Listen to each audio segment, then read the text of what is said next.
Welcome to the New School of Marketing podcast, the place for smart, simple strategies that will amplify your business results.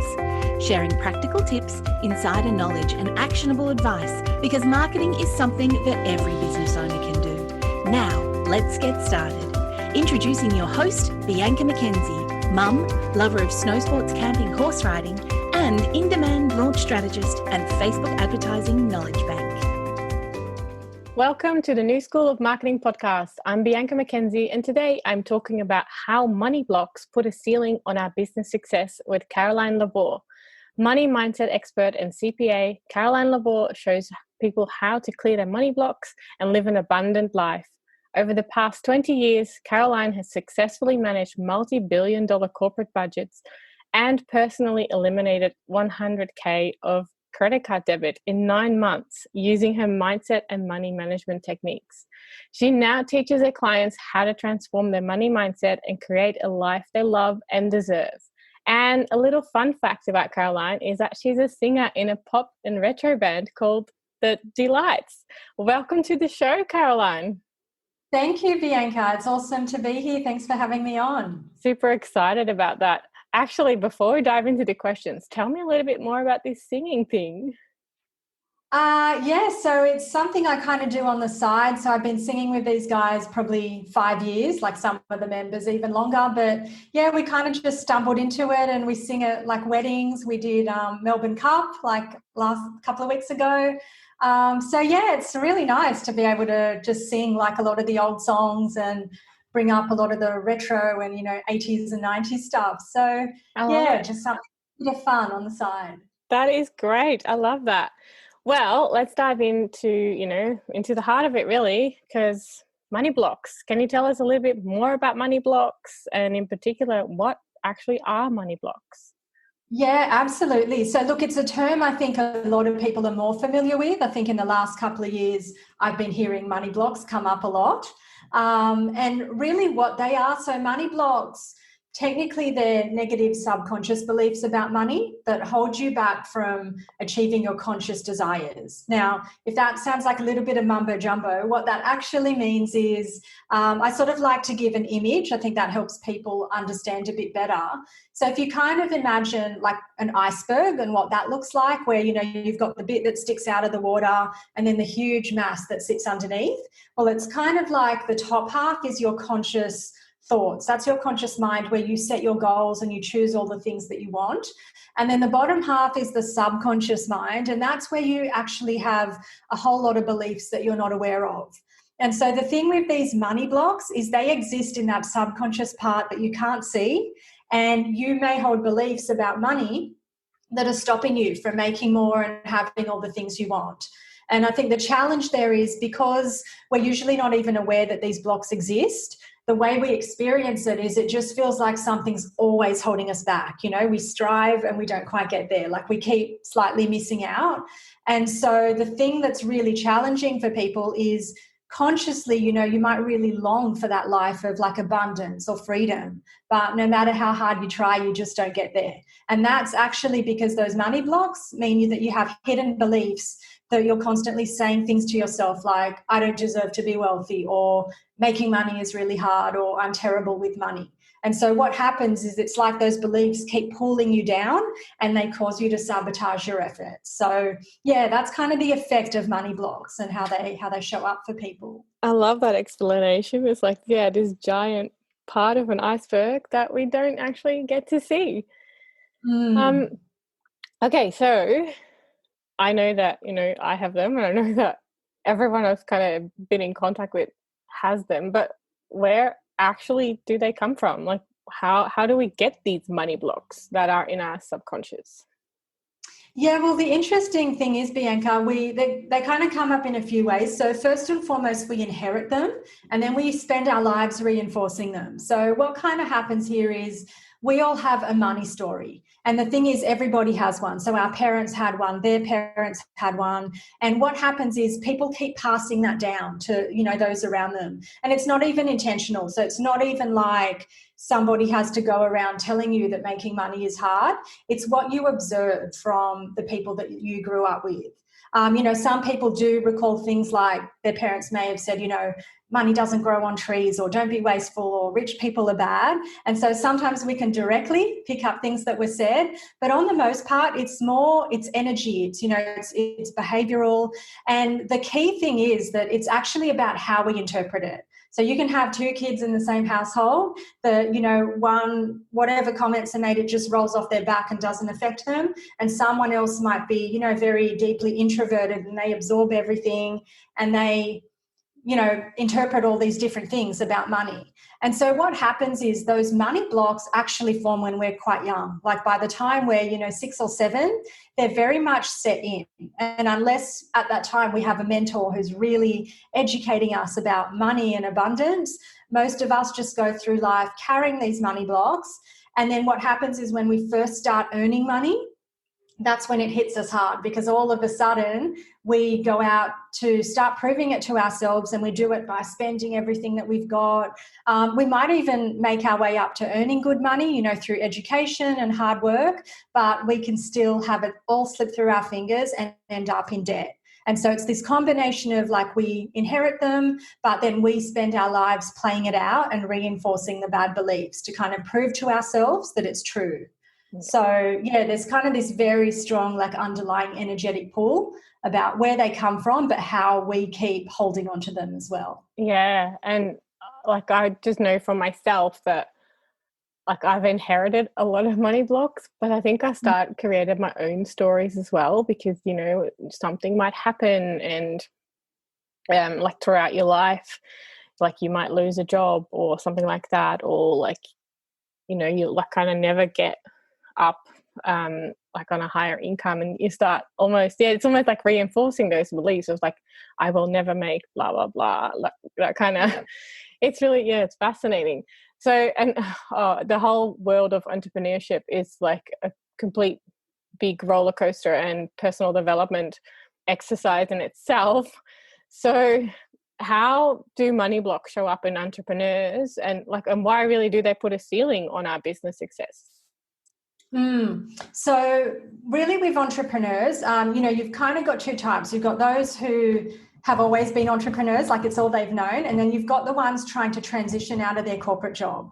And so especially for the ones trying to make the transition, something that people often assume is that, well, I made good money in my job, I should do really well as an entrepreneur.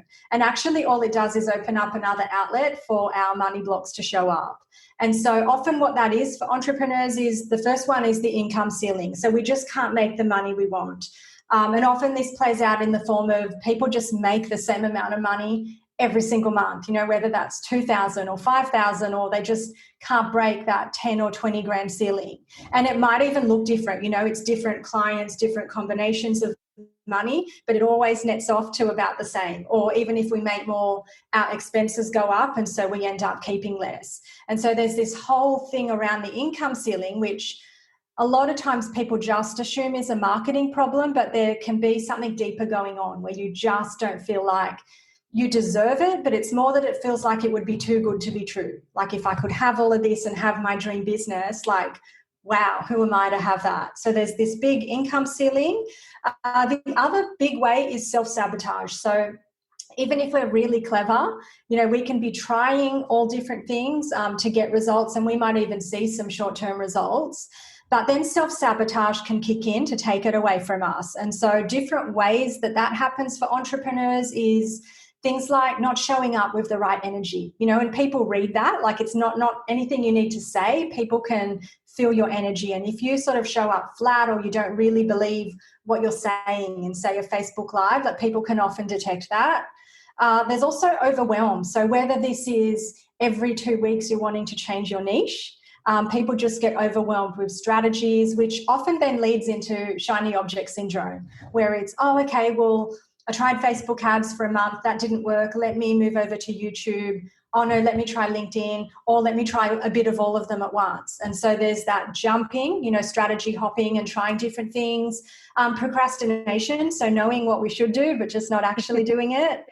And then lack of consistency, which is, I'll try really hard today, and then we get burnt out because, we messaged 100 people and then we don't do it again for 3 weeks. Yeah. So it shows up in all those different ways, and the net result of all of that is if the money blocks haven't been dealt with, then there's all sorts of clever ways that we will try to keep ourselves poor. Yep. And another kind of secret way that we do it is even paying with time, right? So often people will leave a corporate job and be on this quest for freedom, and they're not realizing that actually now they're working double or triple the hours they used to work for a lot less money.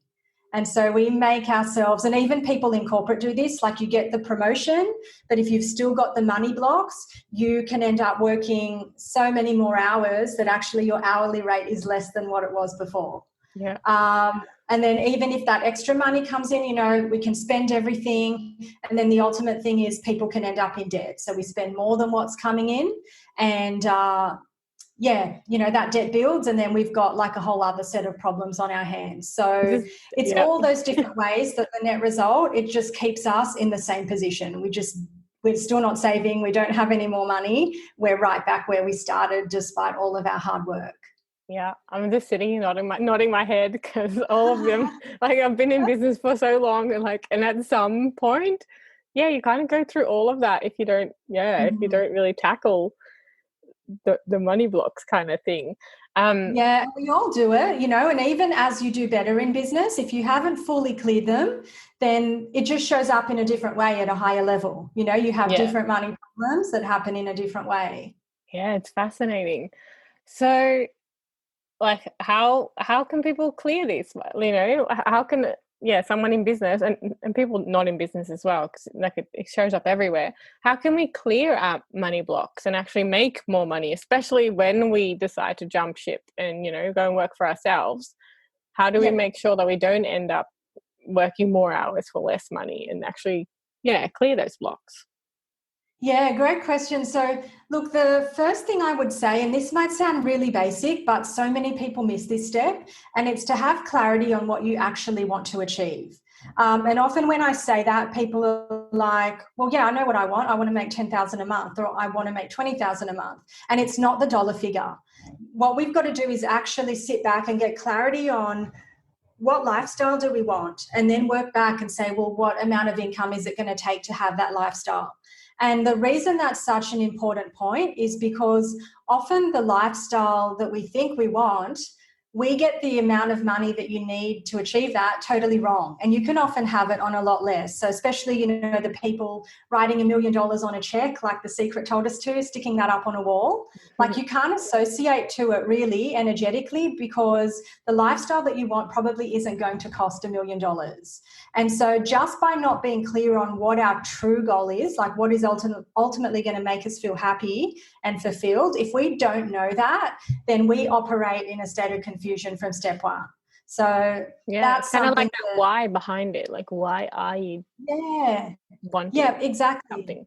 And I think, and the whole why point, I think, is another way that people get quite confused, because we are answering the why, but people sometimes feel like it's got to be, because I want to solve world hunger, or, some huge aspirational thing, which is good to achieve, but it's also okay and enough to say, I want to be free. I want to be happy every day and be my own boss. It's okay to just want those things. Yeah. Sometimes people will be really surprised how you can have that lifestyle and achieve those things without having to make the millions. That can come later. And if you get that foundation right, you'll be on your way to hitting those goals much faster. So that's kind of the first step. And then the second thing that you want to do is start to really understand your money story and your money identity. And, the simple way to do it is to look at your results and say, well, if I've always struggled with money, then chances are my money story isn't serving me. And so there's different methods you can then use to clear those blocks and sort of rewrite your money story. So you can use clearing techniques like tapping. It's one I use with my clients. And I found it really effective because it's a safe way to deal with a lot of the negative things that we say to ourselves, but to actually then neutralize that and be able to then use things like affirmations and actually believe them, because we've dealt with the negative stuff. And, you can always get a coach to help speed up that process. Like if it's not something you know how to do, there are methods that work quite quickly. So a coach can always help with that. And then I'd say, entrepreneurs, and this is one that often gets overlooked, and everybody does this, by the way, you need a simple and effective system for managing your money. And I think, the idea of sort of spreadsheets and complicated models for a lot of people is very daunting, but it doesn't have to be hard. It's more about that consistency. And if you can put 10 to 15 minutes a week into knowing where you are financially and being able to plan things out, just that control and the clarity that it gives you is empowering in itself and is going to accelerate your journey of clearing the money blocks. And then if you do that, so you clear the money blocks, you have a system for managing your money, putting both of those in place is kind of like the power combo, and that then allows you to accelerate. So you can build on those foundations, and then you can think about, focusing on growth with your money, and then, potentially scaling strategies in your business as well. But it's all about having those foundations set, and, not running off and trying to scale off a broken foundation. Yeah. Oh, that makes 100% sense. And like knowing, and this is what I've learned over the years as well, like it's just knowing where you're at now as well. Like you can't improve anything if you actually don't know where your starting point is. So you need to take stock. And I don't know, you might have seen this as well, and like I've heard it quite a lot, that a lot of people don't actually know what their financial position is because they are too scared to look at the numbers. Yeah. And I've found with myself that if I look at it, half of the time, all the stories that I've been telling myself, like some of them are not even true. It's just that they are there in my head. But then when you look at it in reality, a lot of them are not even, there's no foundation to it. So yeah, it's definitely a process to go through. Yeah, totally. And, a lot of it is just like, that fear of not wanting to look at it is just because, when you leave a problem for so long, like it just compounds. Yes. And the problem itself might not be worse, but it feels worse to us because we've let it become a bigger thing in our heads.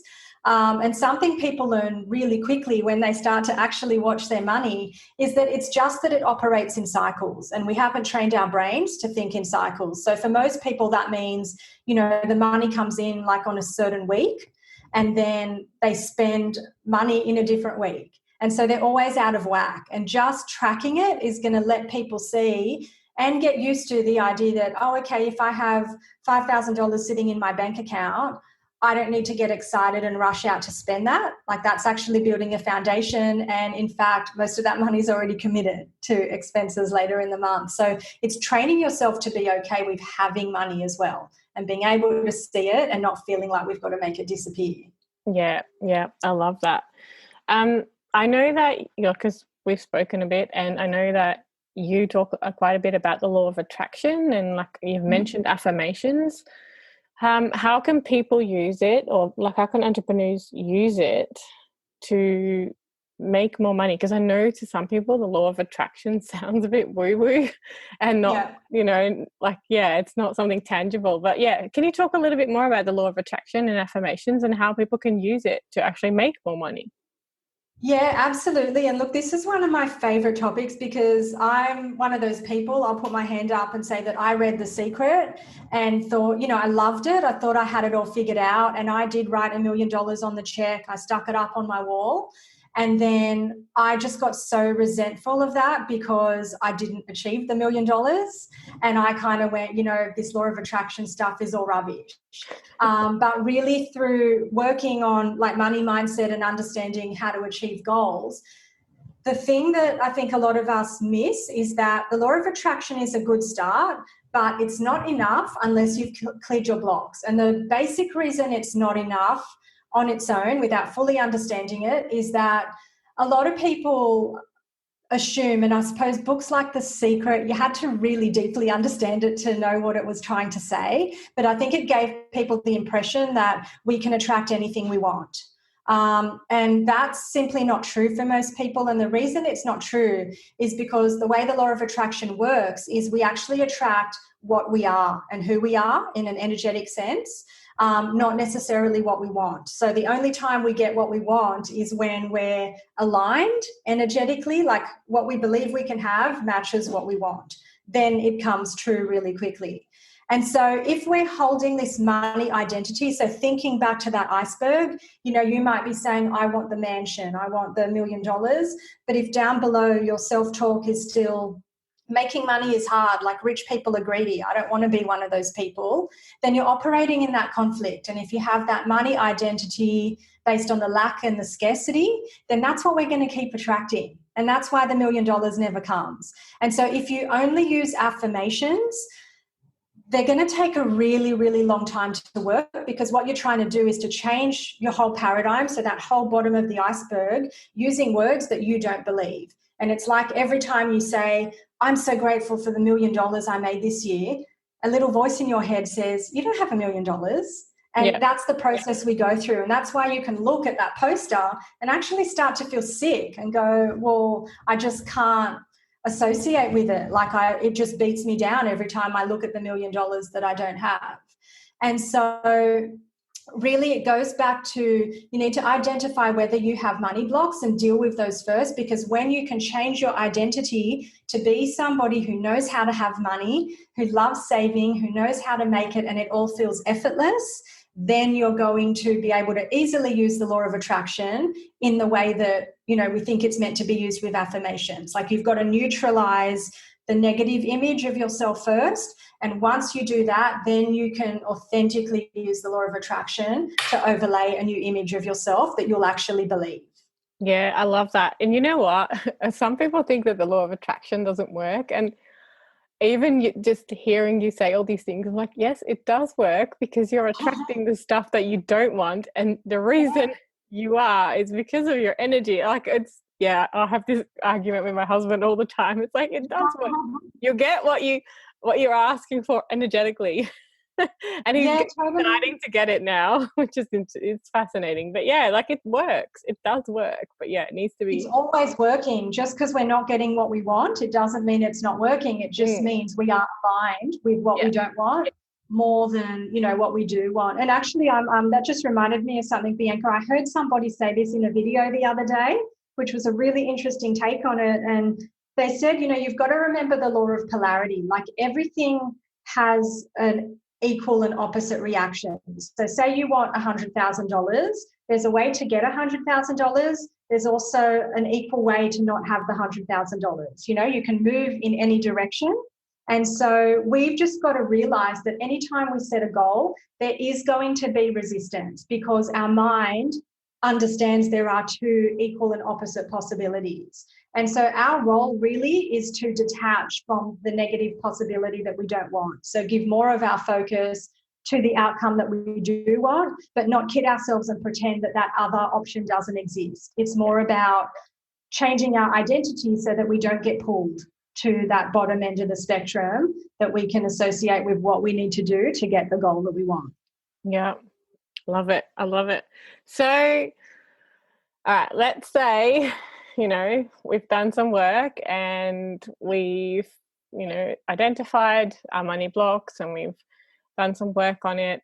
How can you then tell if you've cleared your money blocks and that you'll have a stronger money mindset, and the money blocks are gone? And I know you've already said a little bit that, sometimes they just come up at a higher level. So, but how do you know they're gone?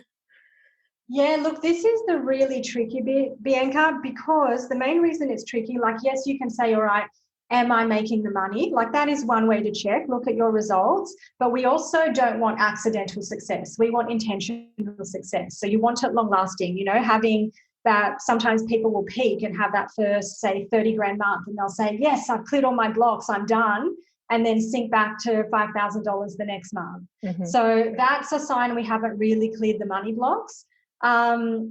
And the challenge with mindset overall, whether it's money blocks or, any limiting beliefs, one of the big challenges that I've learned is that mindset is really hard to know if we've achieved the end game, because our mind thinks in pictures. And when we even say the word mindset, we don't really have an image for that. At best, you might picture a brain or something. Yeah. So we don't really know what a good mindset looks like. It's not like saying, I've bought a new car and here's the car. Our brains don't have an image. So it's in a bit of a scramble. So one that I kind of stumbled upon one day, which is, it's going to sound really weird, but this is actually a way I think almost anyone can know whether they're on the right track with their mindset. So I will say feeling positive is a good start, but it's not the end game, because often external factors can influence whether we feel positive at a certain point in time. There's something deeper and more internal. And so the end result that we want to get is we want to feel like we can make and keep as much money as we want with the certainty of having a shower. And what I mean by that is, like, just picture, when you have a shower, right? All you do, and I'm assuming everyone listening to this hopefully at some point has had a shower. What you do when you go to have a shower each day is you set an intention to have a shower, right? You're like, yep, I'm going to hop in the shower. And you just do it. You don't have any doubt that you will succeed. You just know that you've made that decision and you're going to end up showered at the end of it. Like, you are so energetically aligned with how to do that there is zero doubt. And so you don't need to sit there and read affirmations. You don't need to believe in it. Like, believing in it is irrelevant, right? You kind of go, what do you mean, do I believe in having a shower? You just have this absolute certainty that your intention is going to manifest into reality. And so that feeling, that energy of a strong money mindset is when you can picture the amount of money that you want to make and the amount of money that you want to have sitting there, and you know that that's coming to you with the certainty that you have when you say you're going to have a shower. And if it's anything less than that, then that would suggest either that there's still blocks to clear, or perhaps that you don't really want that goal. Sometimes it's just the wrong goal as well.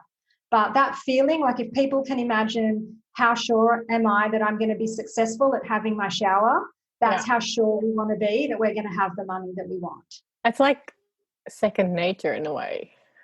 Yes, totally. It's so within us. It's just, and that's what I mean by the money identity. It's just so part of who we are that we're like, yeah, I know how to have a shower. Like, we want to be able to say, yeah, I know I'm going to make $100,000. Yeah. It needs to feel like that. I love it. That's great. Oh my God, I definitely have some work to do still. And I'm sure most of my listeners might as well. So yeah, some of this money block stuff always, like, I don't know, sometimes it sounds a bit sort of unattainable to me in terms of, clearing them and stuff. Can you share some examples of what people have achieved from clearing their money blocks? And, like, I know that you've, had a really big one. So yeah, do you have any stories from other people? Because sometimes it sounds a bit abstract, if that makes sense. Yeah, absolutely. And so, look, the people who often end up working with me, like, the ones I can help the most are the ones who are open to saying, I know the problem lies within me. Like, I want to do the money work. I want to learn how to manage my money, but they know there's something more going on. And so one of those people, actually, before I jump to that, so the story you were referring to was the fact that I cleared $100,000 of debt in 9 months. And I did that because I came across the money mindset work. So I'd worked as an accountant for 17 years. I already knew how to do the numbers part, but yet that wasn't enough. And that's what really opened up my mind to money mindset and what it truly means at the identity level. So I worked out a process to be able to get myself out of that debt in 9 months, which I hadn't been able to shift at all in the 5 years prior. And then somebody came to me, it was actually earlier this year, and she was in $100,000 of debt as well. So that was my client, Tony. And, Tony was just feeling like completely overwhelmed, couldn't look at her bills. Like, the idea of money just made her sick because she just couldn't see a way out of it. And just by following the process, like starting with the foundations, which is the money mindset, and then doing the practical money management work, by putting those two together, Tony was actually able to clear her full $100,000 of debt in 6 months. So she did it 3 months faster than I did. And, it's not just that, like the clearing of the debt, that might be the thing that's keeping you awake at night. But by doing this work, it's what it activates within people. So Tony has since been able to go on to just sell property after property. And, each time you sell a property, that could be like 20 grand commission. So she's switched from big money problems to now making big money. So it's the same work that just taps you into being really having that confidence of having money, and then the income is going to come in a lot more easily. Yeah. And one more. Yeah, sorry, go ahead. Yeah, so you start making new money stories, and like Yes. it's like rewriting that DNA, and hopefully that DNA will be then rewritten for the next generations as well. But yeah, carry on. I know that you have more examples. I was just going to give one more actually that this one is quite a bit of a funny story because this person wasn't actually a client. This was a coach who I worked with. So his name was Richard. I went to him to like get better at copywriting. So as part of, us working together, I had to share a lot of what I was doing. And the funny thing was, I picked this guy partly because he wasn't a mindset person. So I wanted a very objective look, and I wanted to understand all the objections people would have to mindset work. And interestingly, when I started working with Richard, he had just hit a client slump. So he went from, making 40, 50 grand a month to literally there were no messages in his inbox. And this was sort of just when the whole COVID period had kicked off and people were going into lockdown. And just by us doing work together, Richard started to ask me a lot of questions, and he, just got curious about, well, do you think something's going on? Like, is it weird that I've gone from doing really well to no clients? And just through sharing, insights and getting Richard to work on his own mindset, it activated something in him. And like I said, this is a guy who isn't even really into mindset, thinks it is a bit of fluff and stuff. And he was the one coming to me day after day going, no, but you don't understand, something different is happening. Because I was kind of like, yeah, okay, Richard, you've just switched into, you're back focusing on your higher level product, because he had thought during COVID he could only sell like a $1,000 product. So he'd stopped marketing his higher level one-on-one offer. And when I pressed him on why, I was like, look, if you're just trying to be generous, that's okay. But I suspect that's not the case with you. And he realized he'd put up a mindset block. He convinced himself that in the middle of coronavirus, nobody would pay, $7,000 for a coaching program. And then I kind of said, yeah, but I did. So, there are people who want to accelerate during this time.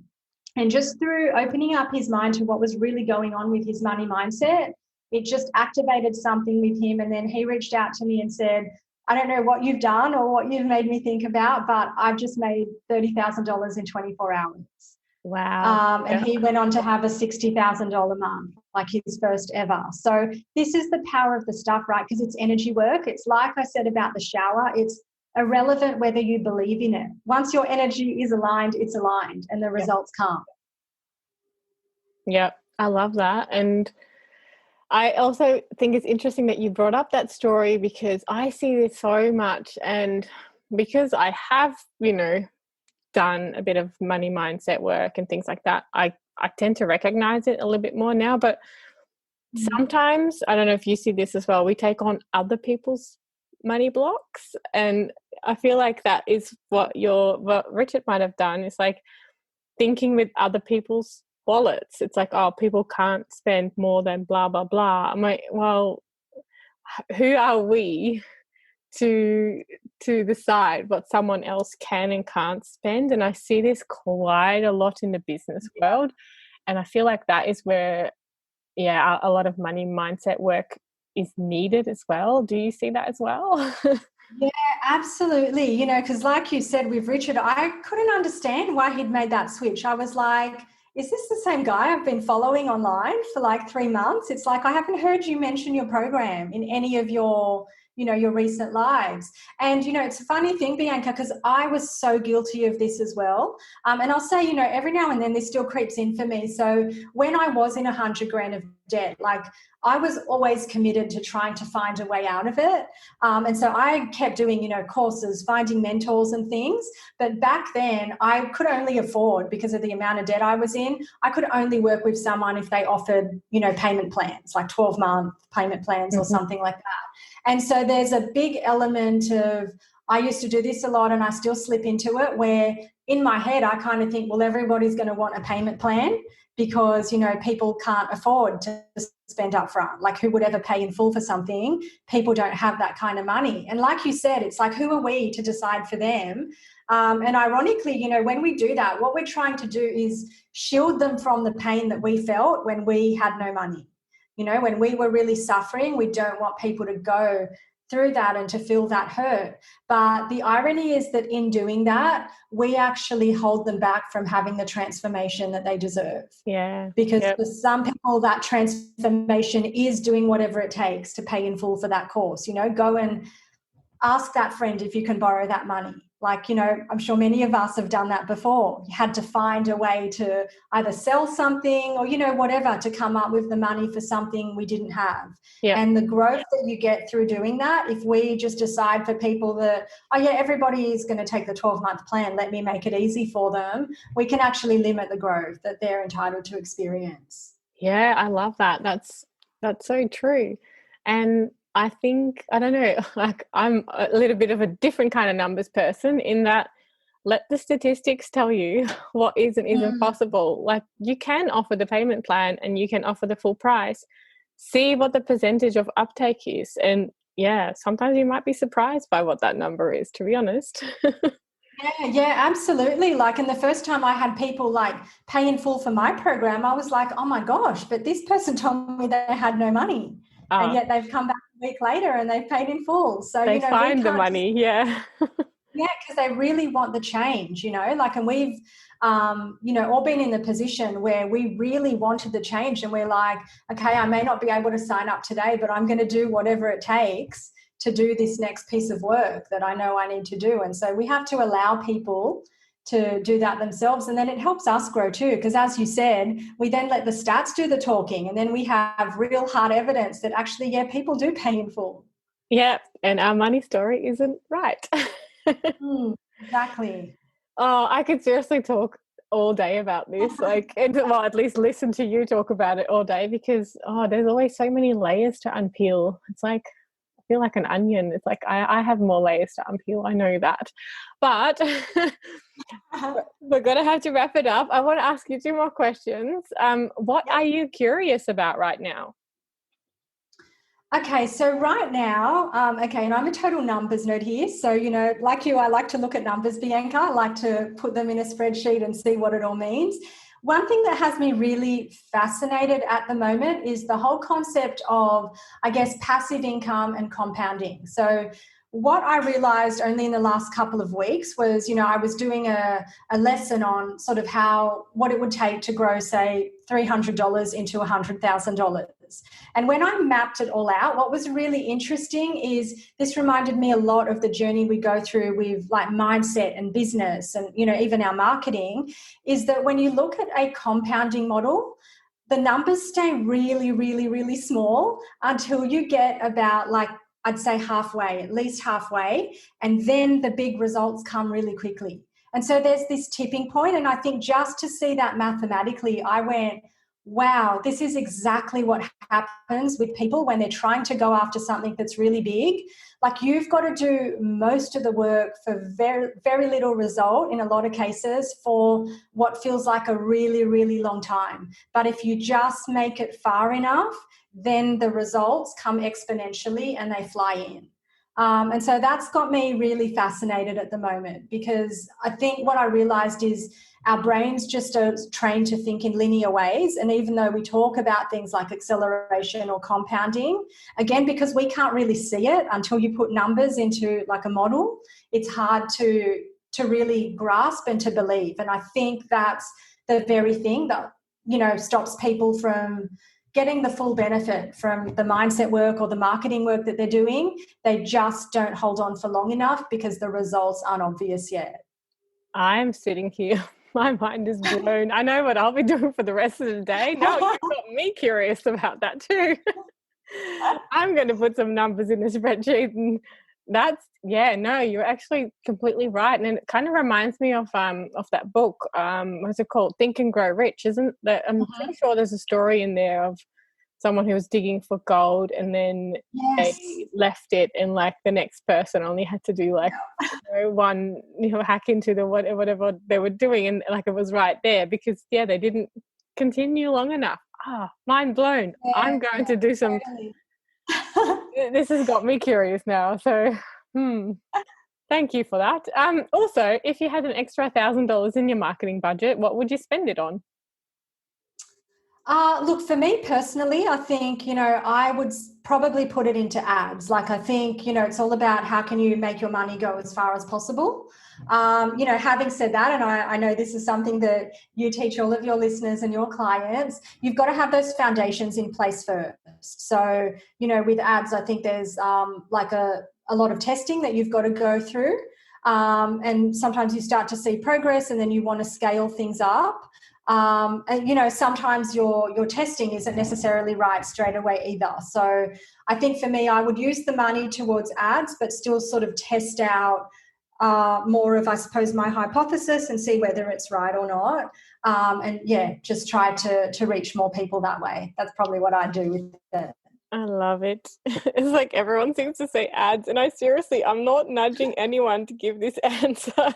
I'm starting to think I might need to change this question. But no, it's definitely a good way to spend money. Like any kind of marketing exercise. Well, I guess if it is a marketing budget, you would spend it on a marketing exercise.